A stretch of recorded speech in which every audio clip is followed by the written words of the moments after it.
PNC, America's Black News Channel. Watch 15 minutes. Share with everyone. Finally, news that speaks to us. Political analyst Quentin Jiles is here with me now from Houston to discuss the latest developments out in Ukraine. Quentin, thank you so much and welcome back here to the Midday Jolt. We appreciate it. Thank you for having me. Well, we just saw a major announcement from President Biden today. He says the U.S. will now ban Russian oil imports, although the U.S. imports a small share of Russia's oil exports. He's also adding that the U.S. will release 60 million barrels of oil from joint oil reserves. Quentin, what stood out to you the most today in his message?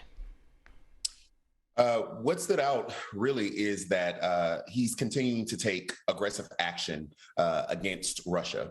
Also, that there was bipartisan agreement. Republicans and Democrats both have been putting pressure on the White House to go further, to really sanction Russia.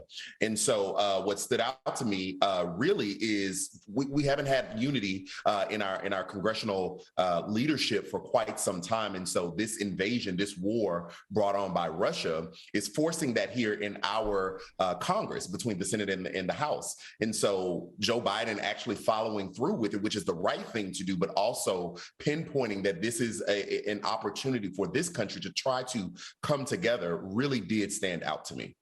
Yeah. That's a very good point, Quentin. Also, but aside from the U.S. taking the stand and also the amounts of boycotts taking from our corporations, there's more than 200 companies now taking place in that.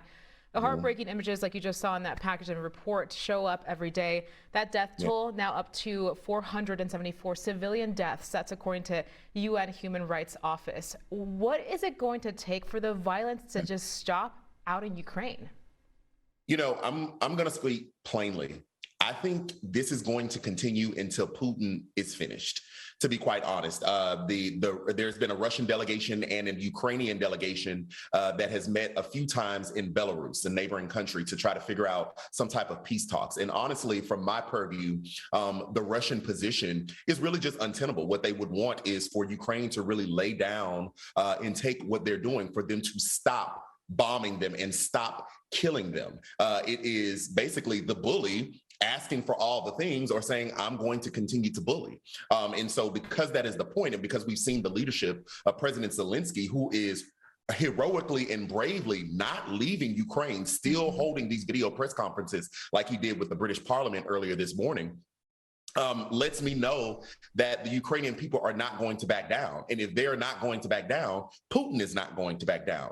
And so unfortunately, I see a lot of continued bloodshed that's going to happen in Ukraine. And if America and our allies, that is NATO, decide to intervene, then we are literally in World War III. And so right now, I don't really see a tenable option out of this. I would love to be optimistic. I would love to be hopeful. But if I am to take Vladimir Putin at his word, by him basically telling us everything he's going to do and then doing it, I just don't see a way out of this right now. Yeah, we have to address this. This is a huge shocker today. I'm sure you felt it. I felt it last night fueling my gas tank with average gas prices passing $4 a gallon now for records for the U.S. What do you think about President Biden mentioning that he expects these prices to go up even more and warned against price gouging across all industries? So it's definitely not the news that we were hoping for. Your thoughts on this?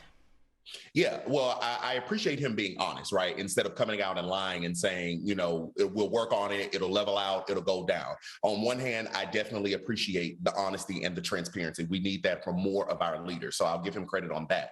Two, it is expected because we are levying these sanctions against Russia, gas is going to continue to go up. My charge to the White House is, since this is going up and this is actually going to hurt Black, brown, and indigenous folks and people in impoverished communities, the least of us, then we need to do what we did during COVID times and pass out some stimmy checks. Because when we passed those stimmy checks out, the talking point was that this virus, the COVID, which we're still living through, was no one's fault, right? We're being impacted because it's not our fault. And so the government stepped in to assist the people. In the same breath, Russia invading Ukraine is not our fault. And we know that majority of Americans are living paycheck to paycheck. And so this gas increase can absolutely cripple families, particularly Black, brown, and indigenous ones in impoverished communities. And so if that's the case, then the White House and our leadership absolutely needs to do something. They're doing something already by releasing some oil reservoirs. But if that is not enough, then I think we should actually look at another round of stimulus checks for the least of us. Mm-hmm. No, you hit that point correctly. And also one thing that we have to mention in his speech earlier today, President Biden also saying that he's pushing for Congress to pass a $12 billion Ukraine assistance package. Now, you kind of mentioned it in your first response, but there has been bipartisan support, which is good. Do you think that lawmakers and the American people mainly will back this move? I think lawmakers will. I think selling it to the American people is going to be tough. I've heard a lot of chatter in person on Twitter. You know, the Twitter streets will tear everybody up about how are we giving X amount of dollars to Ukraine, right? Understanding, one, that they are in severe need, but how do we find money to give them to defend themselves, but we can't find money to just help Americans in everyday life, and especially now that gas prices are as high as giraffe necks. So I do see Congress coming together and passing it. I have no doubt that they're actually going to pass something, whether it be at the 12 billion mark or maybe less. They're going to pass something. I think selling it to the American people who are going to be hurting in their pocketbooks, particularly in a midterm election, is going to be hard for the American people to swallow. Okay. All right. Well, Quentin Jiles, we are out of time, unfortunately, but thank you so much for breaking down this evolving topic. We'll see you here back soon on the Midday Jolt. We appreciate it.